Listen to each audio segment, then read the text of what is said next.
This is a presentation about conditional made for Swedish students of English 6.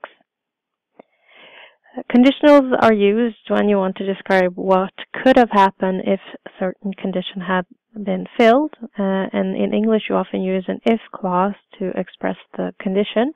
But there are some other ways, as I will tell you later. And sometimes you can't tell the condition in the sentence. We have zero conditionals, which is used about things that are true at any time, and you form zero conditional with the word if using also present simple and present simple. For example, if the temperature drops below 0, water freezes.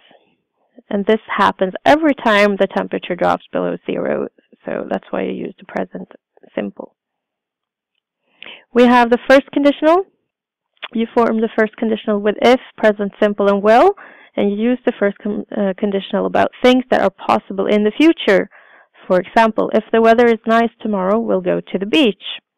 You also use the first conditional about things that are possible in the future, but not certain.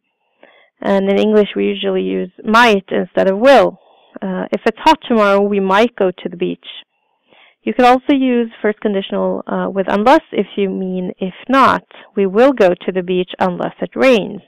Both of these meaning that if it doesn't rain, we'll go to the beach. Or if it's hot, we will also go to the beach. Then we have the second conditional, which is formed with if, past simple, and would. And you use second conditional about the present and to imagine something different from the situation now. For example, if everybody in the world spoke English, life would be a lot easier. You also use the second conditional about an unlikely situation in the future. For example, the world would soon become overcrowded if most people lived until they were 150. You could also use the second conditional if you want to give advice, usually using the phrase, if I were you. For example, if I were you, I'd go see a doctor. Then we have the third conditional, which is used formed with if, past perfect, and would have. And the third conditional is used when you want to look back from the present to a past time and event. And you also talk about then what might have happened but didn't. For example, if I'd worked harder at school, I'd have a better paid job. Or if Tony had offered me the job, I would have taken it. So to sum things up, you have a condition that has to be filled, and you talk about what would have happened if that condition was filled. For example, if I had $1 million, I would travel around the world. You could also use other expressions like then, in that case, in her place, otherwise, if possible, but for him, or with $1 million.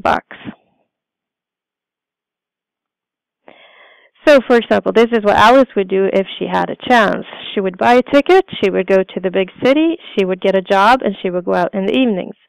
She would meet very interesting people, but all the time she would be homesick. So she would go home.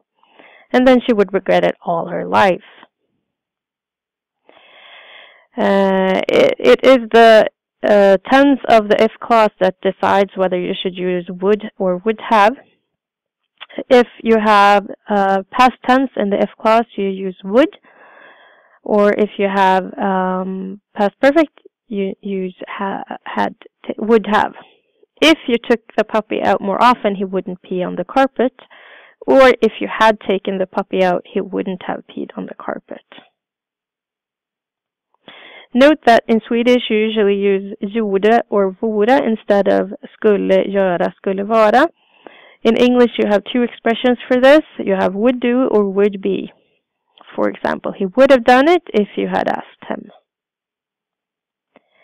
Now put this recording on pause and answer these questions. And you find the correct answers in the next slide. And here are the answers. This ends this short presentation.